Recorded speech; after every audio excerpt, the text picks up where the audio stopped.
히브리서 3장 1절부터 6절까지 말씀을 오늘 보겠습니다. 히브리서 3장 1절부터 6절 말씀을 우리 한 목소리로 봉독하시겠습니다.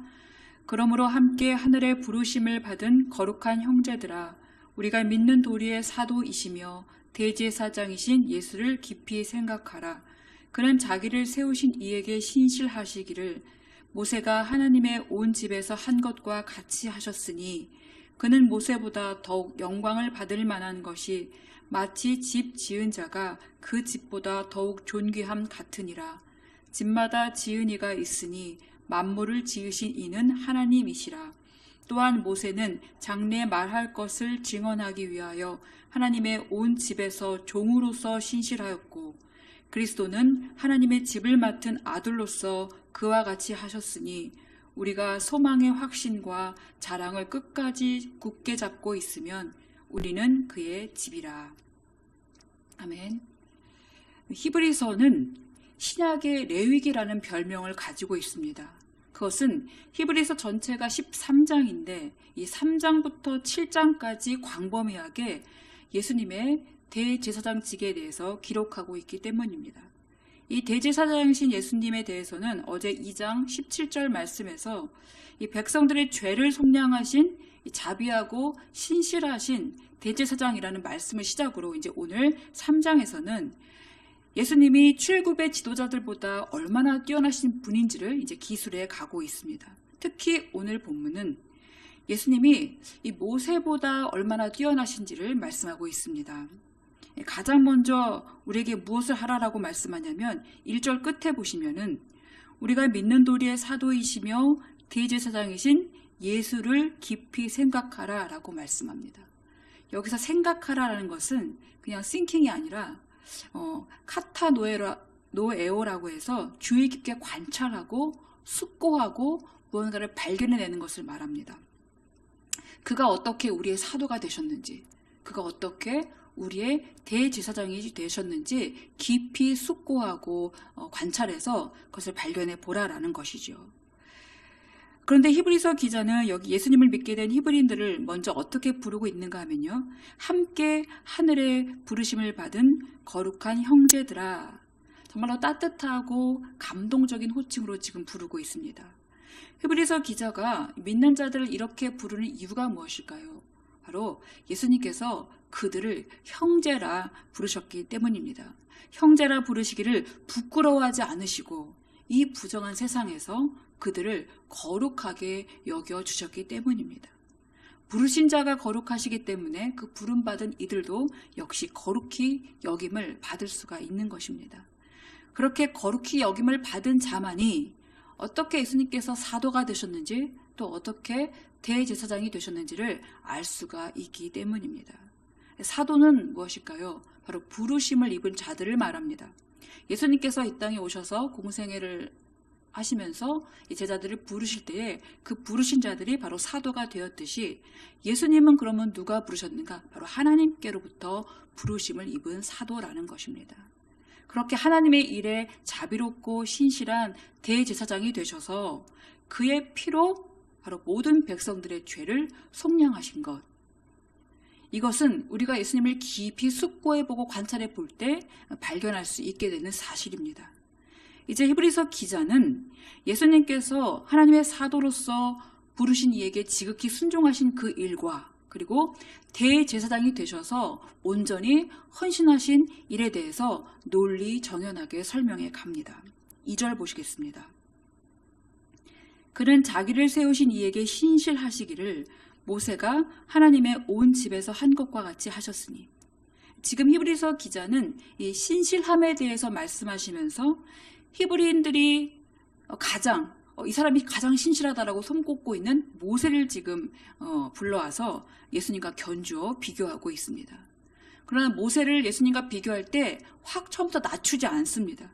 모세를 그 신실함의 모본으로 두고, 그리고 거기에 예수님께서 그와 같이 하나님께 신실하셨다라고 설명하고 있습니다. 왜냐하면 모세가 신실하다는 것은 온 히브리인들이 다 알고 있는 사실이기 때문에 그들의 입장을 이해하면서 천천히 예수님의 신실하심을 이제 피력해 나가는 것입니다. 그것이 바로 예수님을 그들에게 더 잘 전해줄 수 있는 방법이기 때문이죠. 이것이 바로 지혜입니다. 우리도 예수님을 전할 때에 이러한 지혜가 있으면 좋겠습니다. 어떤 주입식의 전도가 아니라 상대방을 존중하면서 그 예수님을 그 존중의 기반 위에서 전하는 것. 그럴 때 예수님께서 더 존귀해지시고 높아지시겠죠. 그래서 히브리서를 많이 묵상하게 되면 우리가 예수님도 더 많이 알게 될 뿐만 아니라 또 예수님을 전하는 방법까지도 알 수 있는 지혜를 얻을 수가 있습니다. 일석이조입니다. 이제 본격적으로 이 모세처럼 신실하신 예수님은 어떤 분이신지 그 모세를 훌쩍 뛰어넘어 계시는 것을 이제 보여주고 있는데요. 3절 보시겠습니다.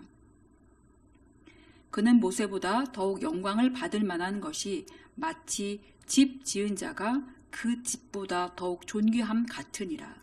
그러니까 모세와 비교가 안 될 정도로 예수님께서 얼마나 영광을 받으실 만한 분인지 이 집 지은 자와 이 집을 비교하고 있습니다. 집 지은 자는 예수님이시고 집은 모세로 비유하고 있는 것이죠. 여러분, 지으신 자가 더 존귀할까요? 지어진 집이 더 존귀할까요? 그러니까 지으신 이는 창조주이시고 지어진 것은 이제 피조물이기 때문에 예수님께서는 창조주로 지금 말씀하고 있고 모세는 피조물로 말하고 있는 것입니다. 이 창조주와 피조물 간의 관계, 누가 더 존귀한가는 말할 필요도 없을 것입니다. 특히 4절 보시면은 집마다 지은 이가 있으니 만물을 지으신 이는 하나님이시니라 라고 말씀합니다. 이제 집과 이 만물이 서로 대칭을 이루어서 결과적으로는 그 만물 안에 있는 모든 집들이겠죠. 결국 그 만물을 지으신 이가 하나님이시니 집을 지으신 이가 하나님의 아들 예수님이심을 더욱더 확고하고 분명하게 말해주는 것입니다. 이 4절은요. 그러니 그 큰 만물 안에 있는 집 하나에 불과한 모세보다 그 만물을 전부 지으신 예수님께서 당연히 더욱 영광 받으실 만한 분이라는 것을 지금 바로 증명하고 있는 것입니다. 이제 5절과 6절에서는 이 모세와 그리스도를 종과 아들로 이제 비교하고 있습니다. 5절 보시면 또한 모세는 장래 말할 것을 증언하기 위하여 하나님의 온 집에서 종으로 신실하였고 6절은 그리스도는 하나님의 집을 맡은 아들로서 그와 같이 하셨다라고 말씀하시죠. 여기에서 두 가지를 우리가 크게 비교하고 있는 것을 볼 수가 있는데 첫 번째로는 종과 아들에 대해 비교하고 있는 것입니다. 그렇지만 히브리인들도 알고 있고 우리도 성경을 통해서 알고 있듯이 이 모세는 하나님께서 친히 아끼신 특별한 종이었습니다. 어쩌면 웬만한 아들보다 훨씬 나은 그런 종이라고 할 수가 있습니다. 민수기 12장을 보시면 하나님은 모세를 얼마나 특별하게 대하셨는지 다른 선지자들에게는 꿈이나 환상으로 알리기도 하시지만 내 종 모세와는 그렇지 않다고 하시면서 그는 내 온 집에 충성한 자다. 내가 모세와는 대면하여 명백히 말하고 또 그는 여호와의 형상을 본다라고 말씀하시면서 그때 하나님의 종 모세를 비방하면서 그 아론과 미리암이 하나님께서 모세와만 말씀하셨냐 우리와는 말씀하시지 아니하셨냐 막 이러면서 그때 대들었을 때에 그때 하나님께서 노하시면서 이렇게 말씀해 주셨습니다. 얼마나 모세를 귀하게 보시는지를 분명하게 나타내 주고 있는 말씀입니다. 그러나 그럼에도 불구하고 이 히브리서 기자는 그러한 모세보다 예수님께서 얼마나 더 뛰어나고 영광 받을 만한 분이신지를 지금 모세는 그런 하나님의 종에 불과하지만 예수님은 바로 하나님의 아들이시다라고 지금 말하고 있는 것이죠. 사실 종과 아들은 천지 차이입니다. 종은 그 마당까지가 그의 경계지만 아들은 방 안 구석구석 그리고 아버지의 것이 전부 다 그의 것이다라는 것이죠. 그런 차이가 있습니다. 그리고 또 히브리서 기자는 무엇을 비교하고 있는가 하면 하나님의 온 집과 하나님의 집을 맡은 것 이것을 비교하고 있습니다. 여기서 모세는 하나님의 온 집에서 종이다라고 하는데 온 집에서라고 할 때 이 전치사 n을 사용하고 있습니다. 엔토 오이코라고 하는데 온 집, 즉 이스라엘 전체를 말하고 있습니다. 이스라엘 전체 안에서 모세는 종이었다. 라고 그 이스라엘 전체 안으로 국한되고 있지만 예수님은 어떻습니까? 하나님의 집을 맡은이라고 합니다. 이 맡았다라는 것은 전치사 에피를 사용해서 뭐뭐 위에 이런 걸 말합니다. 결국 온 이스라엘을 다스리는 그 통치자, 그 온 이스라엘 위에서 그 이스라엘을 다스린 통치자로 지금 예수님을 설명하고 있는 것이죠. 온 백성들 안에서 지도자로서의 모세와 그리고 그 모세를 포함하고 있는 온 이스라엘을 통치하시는 예수님, 분명한 차이가 있죠. 이렇게 분명하게 차이를 드러내 보이면서 지금 모세와 예수님을 비교하고 있는 것입니다. 예수님을 믿기 전에는 모세를 가장 영광스러운 자리에 올려놓았던 히브리인들이 또 수천 년 역사 속에서 모세를 통해서 하나님을 만나고 또 율법의 말씀을 들었던 그런 그들, 그 가슴을 울리게 했던 그들 안에 이제 막 예수님 믿게 된 그들 마음 안에 이 모세에 대한 추앙과 또 그에 대한 존경심, 또 그를 영광스럽게 하려고 하는 그 마음이 여전히 남아 있었을 것입니다. 그래서 그것 때문에 여러 가지 숱한 어려움과 환난이 올 때 흔들리기도 했을 것입니다. 그렇기 때문에 히브리서 기자는 그렇게 대단한 모세를 지금 가져와서 그럼에도 불구하고 그와 비교할 수 없는 분이 바로 이 예수 그리스도이심을 지금 강조하고 확실히 나타내고 있는 것입니다. 그러니 어떻게 해야 되겠는가? 6절에서 이어서 말씀하고 있죠. 우리가 소망의 확신과 자랑을 끝까지 굳게 잡고 있으면 우리는 그의 집이라. 이 뒤에부터 해석하면 이해가 쉬운데요. 우리가 주님의 집이고 그의 백성이고 그의 자녀일 수 있는 증거는 바로 소망의 확신과 자랑을 끝까지 굳게 잡고 있는 것이다 라고 말씀하고 있습니다. 바로 무엇에 대한 소망의 확신일까요? 바로 예수 그리스도에 대한 소망의 확신이죠. 예수님께서 끝날 그 영광의 자리에 우리를 인도하실 것이라는 그 소망의 확신, 그리고 예수님이 우리의 구원자가 되셔서 그래서 우리를 지금도 이렇게 계속적으로 우리를 중보하고 구원의 길로 인도하신다는 그 자랑, 찬양하는 거죠. 자랑은요. 그 자랑과 찬양이 우리 삶에 계속될 때, 거기서 끝까지 떠나지 않고 굳건히 믿음을 붙잡고 서 있을 때, 그때 바로 우리는 주님께서 손수 지으신 집이 되어서 그분의 다스리심 안에서 참된 행복과 영생을 누릴 수가 있게 된다라는 것입니다. 그러니 우리가 이 소망도 없고 또 어떤 확신도 없는 이 세상에 살아가면서 우리가 무엇을 붙잡고 살아가야 할까요?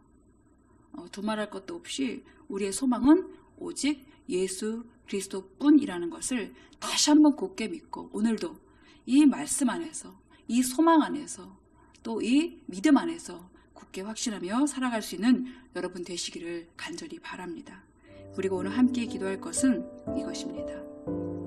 오늘은 예수님보다 내가 더 깊이 생각했던 것이 무엇인지 한번 조용히 한번 내어놓는 시간을 가져보면 좋겠습니다.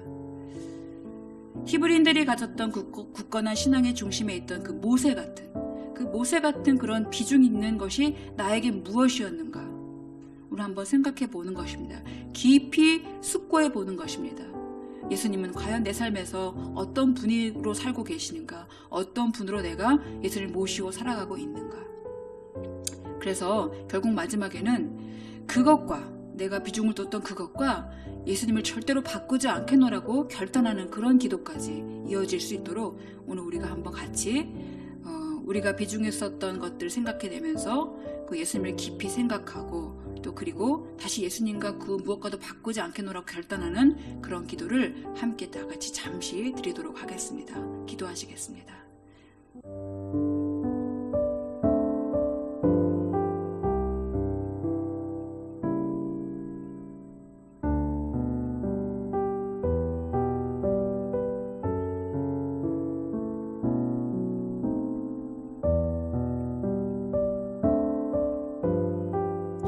하나님, 우리가 오늘 하루 예수님을 깊이 생각해 볼 수 있게 하여 주시옵소서. 깊이 주의 깊게 관찰하며 숙고하며 그리고 그 안에서 예수님을 발견하는 기쁨이 있게 하여 주시옵소서. 예수님께서 우리에게 무슨 말씀을 하고 계셨는지, 우리에게 어떤 삶을 보여주셨는지, 정말 예수님께서 하셨던 모든 것들이 우리 가슴 속에서 하나둘 꽃이 피어오르듯이 생각나게 하여 주시옵소서. 그리하여 우리가 세상에 살아가면서 세상과 구별된 자로서 거룩히 여김받은 자로서 어떻게 하면은 예수님과 함께 동행하며 살아갈 수 있는가, 그것을 더 깊이 묵상하며 살아보는 우리가 되게 하여 주시옵소서. 이 어두운 세상에 빛을 비추며 또 맛을 내며 그렇게 정말로 하나님께서 우리를 부르신 것이 부끄럽지 않도록 그에 합당한 삶을 살아갈 수 있는 우리 모두가 되게 도와주시옵소서. 그것이 우리가 예수님을 위하여 사는 삶이기 이전에 바로 우리를 위한 삶이라는 것을 우리가 잊지 않고 더욱더 주님과 함께 소망을 두며 그리고 믿음에 서서 정말 주님을 자랑하며 찬양하며 그리고 더욱더 주님을 전하며 살아갈 수 있는 우리 모두가 되게 도와주시옵소서. 주께서 오늘도 함께 하실 것을 감사드리며 예수님의 이름으로 기도드립니다. 아멘. 우리 함께 주기도문 하시겠습니다. 하늘에 계신 우리 아버지, 아버지의 이름을 거룩하게 하시며 아버지의 나라가 오게 하시며 아버지의 뜻이 하늘에서와 같이 땅에서도 이루어지게 하소서. 오늘 우리에게 일용할 양식을 주시고 우리가 우리에게 잘못한 사람을 용서하여 준 것 같이 우리 죄를 용서하여 주시고 우리를 시험에 빠지지 않게 하시고 악에서 구하소서. 나라와 권능과 영광이 영원히 아버지의 것입니다. 아멘.